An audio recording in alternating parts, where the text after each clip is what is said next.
Ko'pchilik parranda ishqibozlari bu parrandani jinsini aniqlashda adashishadi. Assalomu alaykum YouTube kuzatuvchilari, parranda ishqibozlari, kanalimiz a'zolari va kanalimiz mehmonlari. Bugungi videomizda sizlar uchun sisarka parrandasini qanday qilib xo'roz va makonini bir-biridan farqlash mumkin va bu haqidagi ayrim qiziqarli fakt ma'lumotlarni sizlarga aytib o'tamiz. Videomiz sizlarga yoqsa bir dona like va kanalimizga obuna bo'lib qo'yishingizni so'raymiz. Sizlarni ko'p kutilmagan holda biz videoni boshladik.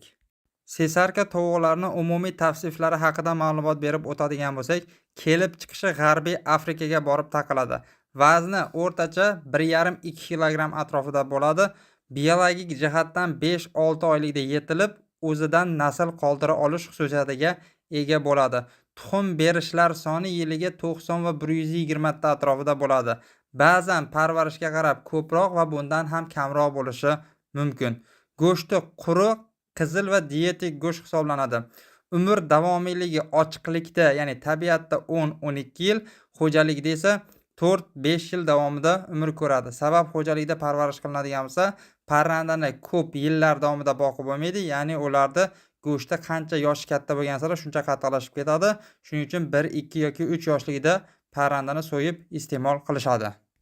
Sesarka tuxumlarining rangi qo'ng'ir, dog'li ko'rinishda, ba'zan qora dog'li ko'rinishda ham bo'ladi.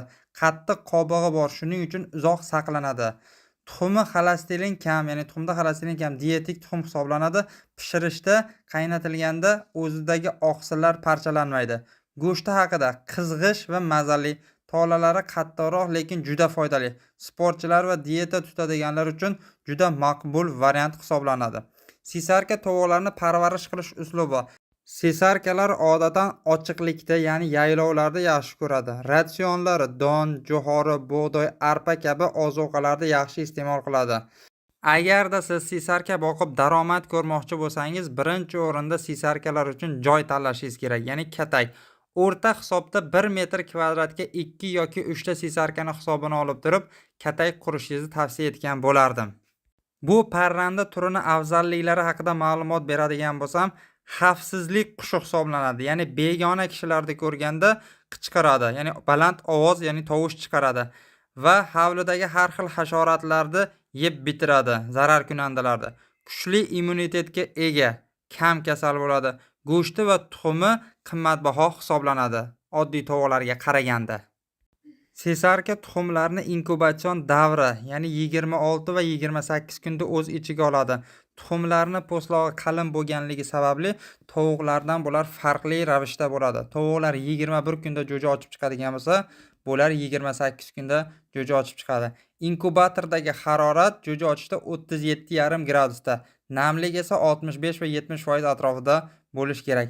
İlk 2 haftada issiqlik juda muhim bo'ladi. Jo'jalarga 35 gradus atrofidagi haroratda yangi chiqqan polaponlarda parvarish qilishingizni talab qilgan bo'lardim. Sesarka parrandalarning xo'roz va makonlarini farqlashda bir necha xil usullari bor. Hozir sizlar bilan shu usullarni ko'rib o'tamiz. Eng ishonchli variantlardan biri bu ovozi orqali. Sesarkaning xo'rozlari odatan 2 qismli qichqiradi. Masalan, kiya, ya'ni bir butun emas. Makonlar esa bir butun holatda tovush chiqaradi. Ikkinchi usul esa bo'yni orqali tekshirish, ya'ni xo'rozlarining gardani, ya'ni bo'yni qalinroq, terisi qizilroq va yirikroq bo'ladi. Makonining bo'yni nozikroq, quloq terisi oqroq va kichikroq holatda bo'ladi. Uchinchisi, toj va yuz qismi orqali. Xo'rozni toji balandroq va tika turadi. Yuzidagi ko'k terisi ko'proq bo'ladi. Makoni esa toji pastroq, ba'zan og'irroq bo'lib yon tomonga yotib turadi. To'rtinchisi, tanasi va oyoqlari orqali. Xo'roz oyoqlari qalin va mustahkam, tumshuq osti terisi, ya'ni gardani kattaroq bo'ladi. Makon oyoqlari nozikroq va tashqi ko'rinishi yumshoqroq holatda bo'ladi. Va oxirgi usulimiz esa parrandalarda harakatidan ajratish mumkin. Xo'rozlari nisbatan faolroq va serharakat bo'ladi. Makonlar esa biroz harakati xo'rozlariga nisbatan kamroq bo'ladi. Demak, quyida sizlarga 5 ta usulni aytib o'tdik.